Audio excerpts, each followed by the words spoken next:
Cuando la gente describe el comienzo de la Segunda Guerra Mundial, suele hacerlo de tres maneras. Hitler, el loco, invadió Polonia sin motivo, de la misma forma que acababa de invadir Austria y Checoslovaquia sin motivo aparente. El malvado Hitler invadió Polonia para comenzar la esclavización y exterminio de los eslavos porque dijo que eran inferiores en Mein Kampf. Y luego está la persona media que se ha tragado toda la propaganda aliada y soviética de posguerra, que nunca ha investigado la guerra, que cree de verdad que Hitler intentaba conquistar el mundo. Seguramente nadie podría mentir así a la gente, ¿verdad? He visto esta última opinión en demasiados comentarios de YouTube, puede que incluso sea la opinión más extendida. Pues bien, esto que voy a contarte es lo que ocurrió realmente. Primero, un resumen de cómo hemos llegado hasta aquí. Profundizo mucho más en mi último vídeo, así que si no lo has visto puedes encontrarlo en mi canal.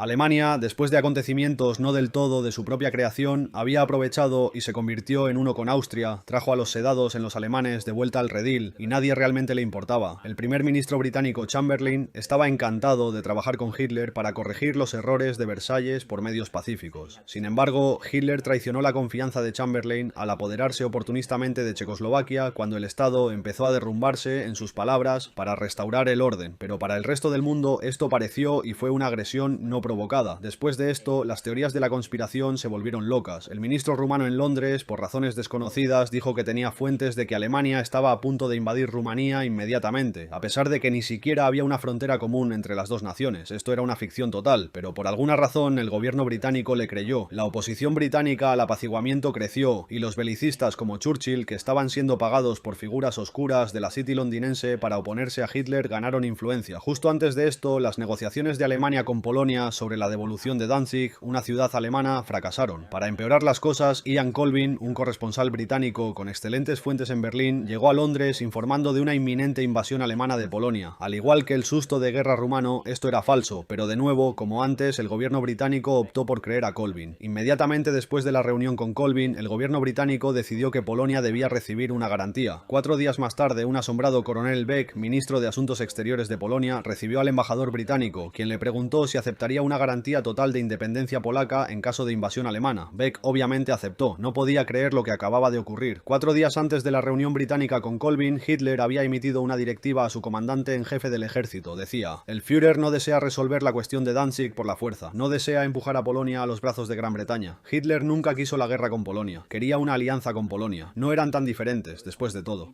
Una rápida historia de Polonia desde su última independencia tras la Primera Guerra Mundial. Casi tan pronto como Polonia recuperó su independencia después de 123 años, casi inmediatamente se vio inmersa en una guerra de su propia cosecha. Había una idea dividida de lo que debía ser el nuevo Estado polaco. Debía ser un Estado nacional polaco que solo abarcara territorios polacos o polonizables, como deseaba Roman Dmowski, o una gran federación de estados semi-independientes dirigida por Polonia, como deseaba Pilsudski. Esta última idea no era exactamente un intento de recrear las fronteras del imperio polaco-lituano de antaño, pero ciertamente se acercó. El periodo polaco de entreguerras probablemente merezca su propio vídeo en un canal de historia polaca más específico. Fue una época muy confusa. Pero en resumen, Polonia intentó estrangular a la recién formada Unión Soviética en su cuna, invadiéndola mientras la guerra civil rusa estaba en marcha. El objetivo de los polacos era Ucrania. Fueron derrotados hasta Varsovia, pero en lo que ahora la historia llama el milagro del Vístula, hicieron retroceder a los soviéticos y acabaron ganando la guerra. Con el Tratado de Riga, Polonia se convirtió en una especie de imperio. Polonia se llenó de millones de ucranianos, bielorrusos y judíos. En el oeste había grandes bolsas de zonas alemanas que les habían sido asignadas tras la Primera Guerra Mundial. Antes de que las cosas se calmaran, también se produjeron otros golpes de estado, levantamientos y la toma de la capital lituana, Vilna. Cuando Hitler llegó al poder, Pilsudski, el autoritario gobernante de Polonia, sugirió aplastar al nuevo régimen por la fuerza mientras no pudiera defenderse como hizo con la Unión Soviética. Al no obtener apoyo para tal medida, él y Adolf Hitler, que le admiraba, firmaron en su lugar un pacto de no agresión. Desde la muerte de Pilsudski en 1935, Polonia estuvo gobernada por una junta militar hipernacionalista. Las relaciones de Polonia con sus poblaciones minoritarias, especialmente los judíos, se deterioraron drásticamente. La derecha polaca, aunque antinazi, también era extremadamente antijudía, y hubo frecuentes enfrentamientos entre polacos y judíos étnicos incluso hasta la ocupación alemana. Polonia, al igual que la Alemania nazi, promovía el sionismo con la esperanza de que su población judía se marchara y se acabaran las tensiones étnicas, ya que nadie más en Europa aceptaría los a los judíos en aquel momento. Gran Bretaña había puesto trabas a las negociaciones de Hitler con Polonia. La idea de Hitler era ofrecer a Polonia concesiones en Eslovaquia a cambio de Danzig y una franja de terreno para una línea de carretera y ferrocarril que conectara el paseo a través del corredor polaco. Veía a Polonia como un potencial aliado incondicional que odiaba a la Unión Soviética tanto o más que él mismo. No se equivocaba. Polonia había participado en la división de Checoslovaquia por Alemania no una, sino dos veces. Consideraba que sus destinos estaban unidos y no tenían nada en contra de los polacos.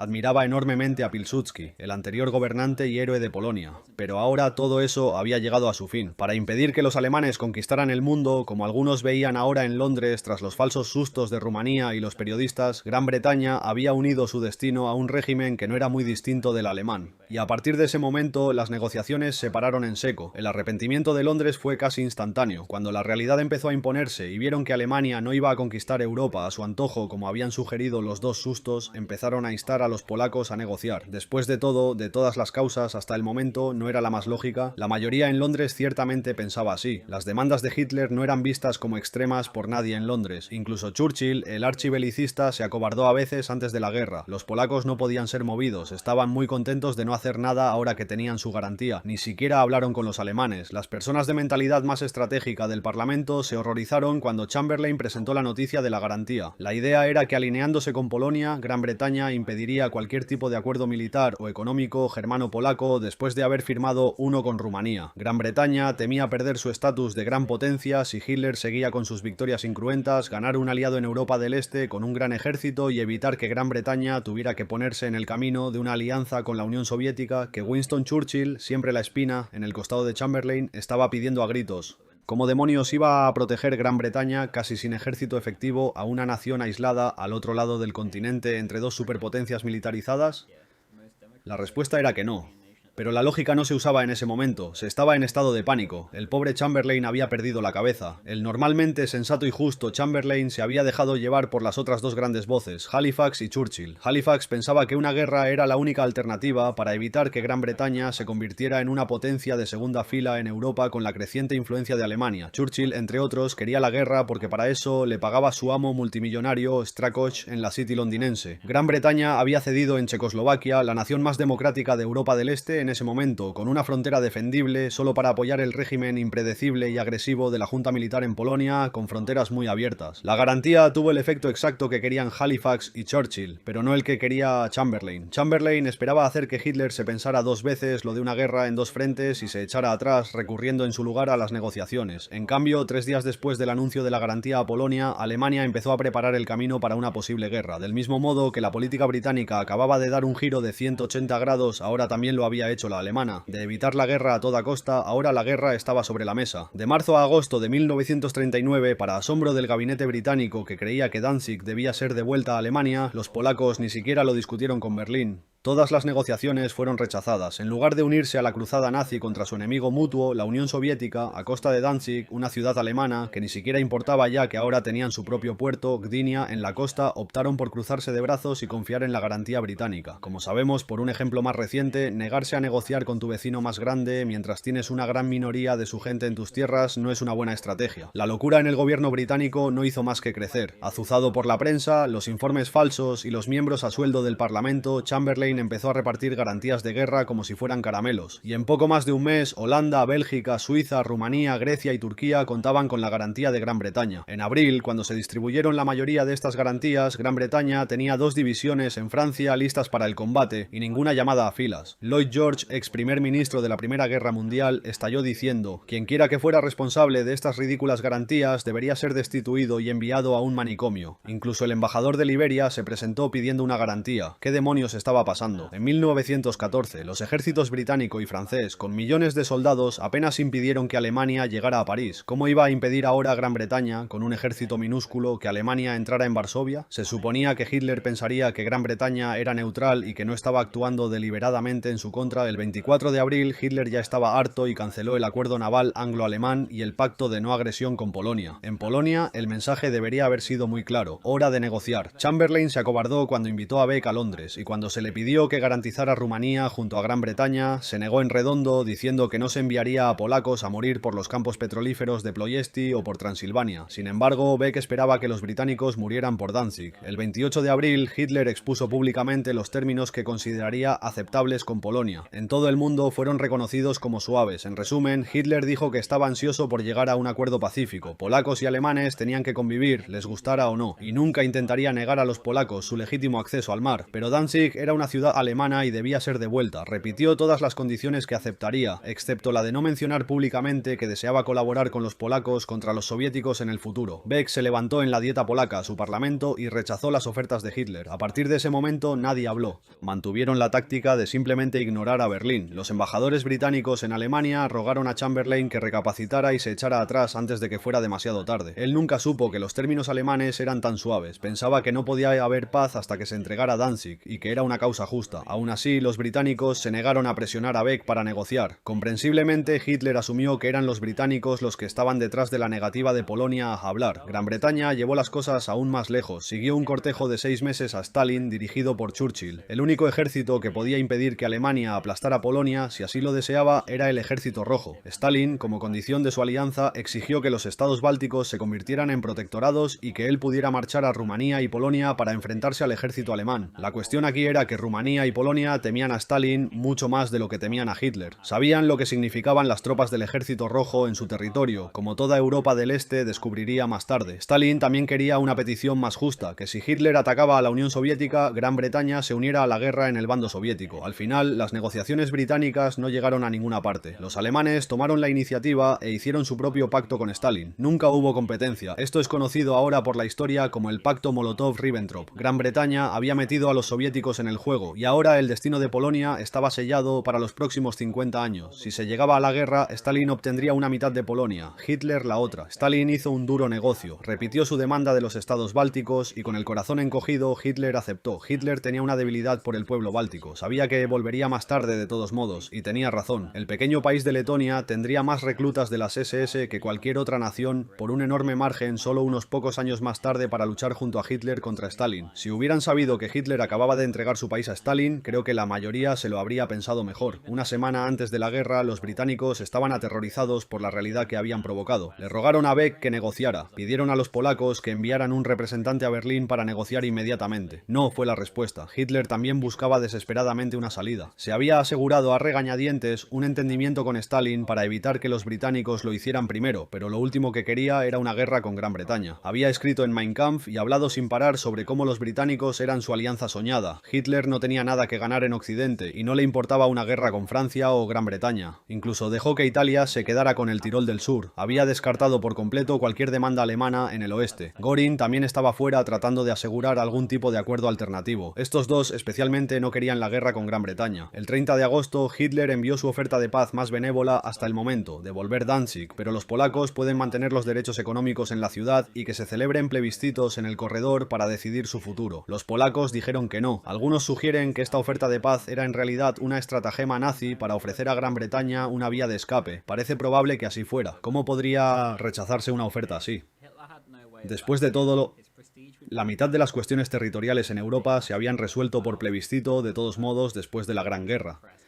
En los últimos días previos a la guerra, los británicos adoptaron una actitud fatalista ante lo que se avecinaba. Sabían que habían cometido un error, pero renunciaron a intentar detener el inevitable baño de sangre que se avecinaba. Hasta el último minuto, Hitler creyó que la garantía de guerra británica era probablemente un farol, así que siguió adelante. Después de todo, Gran Bretaña no era conocida como la pérfida Albión en el continente sin razón. Eran conocidos en todo el mundo por no cumplir sus acuerdos y joder a la gente. Esta vez ese no era el caso. Hitler no tenía forma de echarse atrás. Su prestigio estaba en ruinas y los alemanes étnicos estaban siendo masacrados por miles en tierras polacas debido a una prensa patriotera que azuzaba a la población polaca para la guerra con el apoyo del gobierno polaco. Hitler puede ser acusado y condenado por muchas cosas, pero no preocuparse por los alemanes no es una de ellas. Se estaba volviendo loco de rabia a medida que estos informes de estas atrocidades seguían llegando. No podía creer que los británicos se hubieran asociado con un pueblo así. Sin embargo, no se atrevía a luchar contra los británicos. En el caso de que los británicos siguieran adelante, la frontera francesa no debía ser cruzada. nada, dijo. Y esto también se aplicaba a la lucha contra británicos y franceses en el mar o en el aire. De este discurso nació la Guerra Falsa. Y si Churchill nunca hubiera sugerido la invasión de Noruega en 1940, probablemente la paz habría llegado con el tiempo. Esa es una historia que ya he cubierto, sin embargo. Finalmente, Hitler no pudo esperar más. Él estaba recibiendo más y más informes de alemanes étnicos siendo asesinados. Las cifras reales son lo suficientemente horribles, pero resultó que las cifras que Hitler estaba recibiendo estaban infladas, en algunos casos 10 veces más. Adivinar lo enfadado que estaba no requiere imaginación. El 1 de septiembre comenzó la guerra. Las defensas polacas habían desaparecido al segundo. Los polacos rogaban a los británicos que declararan la guerra y ayudaran. ¿Qué tipo de ayuda podrían haber dado de forma realista? Sería una buena pregunta, pero nadie parecía estar pensando con lógica en ese momento. Chamberlain parecía estar buscando la manera de escabullirse del trato. Le habría costado su carrera, pero habría salvado decenas de millones de vidas. Habló en el Parlamento con la esperanza de que Hitler se sentara para una conferencia y la situación aún pudiera salvarse. No era la peor idea. Tal vez la realidad de la invasión alemana golpearía un poco de realidad en los polacos. Por desgracia, para los millones de personas que iban a morir en la guerra, que estaba a punto de convertirse en una guerra mundial cuando Gran Bretaña entró en escena, a Chamberlain le dijeron que si no declaraba la guerra, los belicistas del Parlamento se rebelarían y le derrocarían, lo que acabó ocurriendo un año después. Al día siguiente, Gran Bretaña declaró la guerra. Chamberlain parecía haber envejecido de la noche a la mañana, un hombre destrozado. 7 semanas después, Chamberlain escribiría a su hermana: "Nunca estuve destinado a ser un líder de guerra. Cuando Alemania invadió, ni una sola bomba, ni una sola bala, ni una sola libra había sido enviada a Polonia antes de la guerra para ayudar. A los polacos se les había prometido bombardeos sobre Alemania cuando estallara la guerra. No hubo ninguno. En cambio, a las pocas horas de estallar la guerra, se lanzaron octavillas sobre Alemania a través de esos mismos bombarderos mientras se llevaban a cabo ataques poco entusiastas con bombas reales contra objetivos navales en el Mar del Norte. Los franceses habían prometido a los polacos que el grueso del ejército francés marcharía inmediatamente hacia el este de Alemania cuando estallara la guerra. Ninguna ofensiva importante llegó a producirse. Los polacos, como deberían haberse dado cuenta desde el principio, estaban solos. Eran fichas utilizadas por las grandes potencias para engañar a Hitler, y el farol había sido descubierto. La prometida ofensiva en el oeste no llegó hasta 5 años después, esta vez en forma de tropas estadounidenses. Aunque Alemania es culpable de la guerra, Gran Bretaña es la única culpable de convertirla en una guerra mundial. Los alemanes podrían haber resuelto solos la cuestión polaca como lo hicieron de todos modos. Nunca hubo una perspectiva realista de que Alemania se echara atrás una vez comenzadas las masacres de alemanes étnicos. Tendrían que sembrar Danzig y habría que tomar medidas para la seguridad de los alemanes que quedaban en Polonia. Lo único que habían conseguido los británicos al involucrarse, aunque fuera inadvertidamente, fue sacar a la Unión Soviética de su aislamiento, condenar a decenas de millones a morir y condenar de todos modos a decenas de millones al dominio soviético en Europa del Este, la misma tierra que habían prometido proteger. El agradecimiento que obtuvieron fue el saqueo de su propio imperio por sus supuestos aliados, los estadounidenses. Gran Bretaña dejó de ser una gran potencia en el momento en que entró en esta guerra imposible de ganar.